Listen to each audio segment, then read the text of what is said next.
Masuk boy. Ya. Oke, kembali Mantap, lagi boy. kita bersama Kanda Diki, Ya. Muhammad Diki Umasina. Kali ini kita berbicara sebagai apa status musik itu di Narahubung? Jurnalis. Jurnalis, Nah. bukan pemimpin redaksi. Ya, pemimpin redaksi lah juga. Pemimpin redaksi dari narahubung.id ya. Iya, benar. Oke, kali ini kita bicara tentang pers ya. Benar. Sebenarnya apa sih pentingnya pers di, kita bicara secara garis besar dulu lah.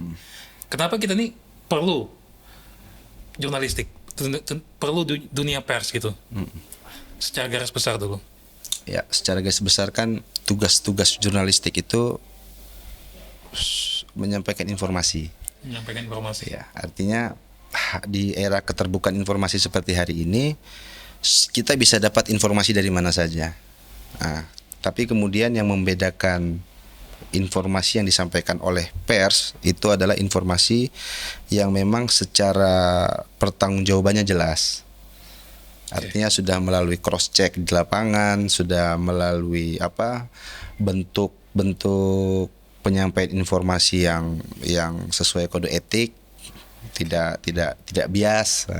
Oke, nah sekarang kita bicara tentang dunia pemerintahan nih.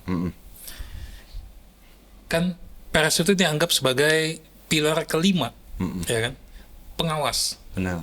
ya kan? Benar kan? Ya. Di dalam suatu teori aku lupa apa, pers itu dianggap sebagai salah satu pilar yang amat sangat penting di dalam penyelenggaraan sebuah negara. Nah, yang ingin aku tanya, ya, kalau menurut Diki, pentingnya pers buat dalam hal good governance, perwujudan dari good governance itu gimana? Ya, artinya kalau good governance ini kan tata pemerintahan yang baik. Ya. Artinya dia harus kemudian mengandung tiga prinsip: akuntabilitas, transparansi, dan partisipasi. Oke. Artinya di situ ada keterbukaan informasi untuk publik untuk ikut mengawal. Begitu pula dengan pers. Artinya dari sisi tiga prinsip good governance tadi atau pemerintahan yang baik itu, yaitu partisipasi, akuntabilitas, dan transparansi. Di situ peran media. Artinya di setiap lembaga ini pasca penetapan good governance ke dalam undang-undang itu pemerintahan yang baik, artinya ada niat pemerintah untuk merevolusi tata pemerintahan untuk jauh lebih baik, jauh lebih efisien, dan jauh lebih transparan. Nah, disitulah titik masuknya pers. Artinya pers bisa mengakses semua lembaga-lembaga publik untuk melihat sejauh mana sih tata kelola pemerintahannya, kemudian dijadikan informasi untuk disampaikan ke publik. Makanya hari ini itu teman-teman pers cukup ketat atau cukup harus berlaku kritis, karena hari ini juga lembaga-lembaga itu sudah terbuka, karena kita juga dijamin secara undang-undang Keterbukaan informasi keterbukaan publik. informasi publik. dia. Artinya apa? Tugas pers itu sangat jelas, baik dalam peliputan maupun pertanggungjawaban. Ya, itu tadi ya.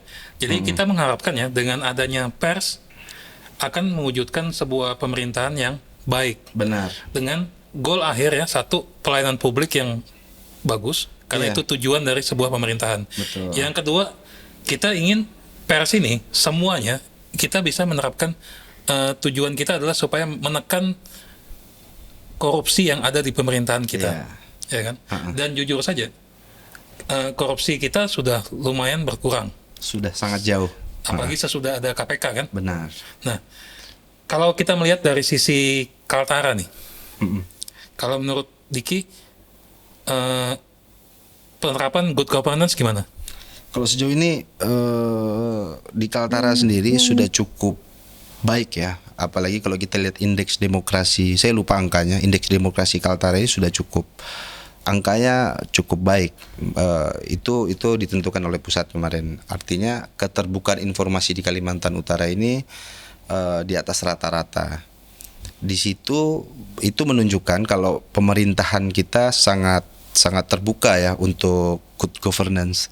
Artinya untuk kemudian pers sebagai salah satu dalam tanda kutip mata-matanya masyarakat untuk melihat sejauh mana sih tata kelola pemerintahan ini sudah berlangsung baik, sejauh mana sih pencapaian tata kelola pemerintahan yang baik ini diterapkan, karena bagaimanapun pers punya kontribusi yang sangat esensial dalam mengawal good governance. Apalagi seperti kata Om Segaf tadi, pers merupakan salah satu pilar demokrasi ya. Artinya peran kita sangat esensial di sini dalam bagaimana caranya memberi pressure ketika tata kelola pemerintahan itu berjalan tidak sesuai dengan aturan, bagaimana caranya memberikan kritik terbuka kepada pemerintahan, karena hari ini kita bisa akses nih informasi-informasinya. Ketika mereka tutup pun kita punya dalil secara undang-undang untuk minta itu untuk dibuka. Nah, artinya ruang kita untuk mengawal keterbukaan informasi yang sifatnya mendukung good governance ini juga sudah cukup terbuka sih. Oke, nah terakhir nih, kalau harapan Diki sebagai insan pers ya terhadap pemerintah kita dalam hal ini Kaltara ya dan Bulungan di sini, supaya terkait dengan permasalahan good governance itu gimana harapannya? Ya, harapannya mengingat good governance ini juga bagian dari cara untuk memperbaiki negara kita, terutama dalam hal korupsi ya, korupsi dan tata kelola pemerintahan. Artinya kita berharap pers dan pemerintahan ini bisa sejalan tapi tidak serel. Artinya kita masih bisa saling berkomunikasi, bisa saling bermitra, tapi di sisi lain pers juga harus menjalankan tugasnya untuk mengkritisi, untuk menyampaikan informasi, untuk menyampaikan hal-hal yang sifatnya mendukung tata kelola pemerintahan yang baik, seperti itu. Oke, terima kasih Kanda Diki selaku pemimpin redaksi narahubung.id. Sama-sama. Demikian podcast Kaltara TV berkaitan dengan good governance guna mencegah korupsi. Sampai bertemu lagi di lain waktu. Assalamualaikum warahmatullahi wabarakatuh. Waalaikumsalam warahmatullahi wabarakatuh. Selesai.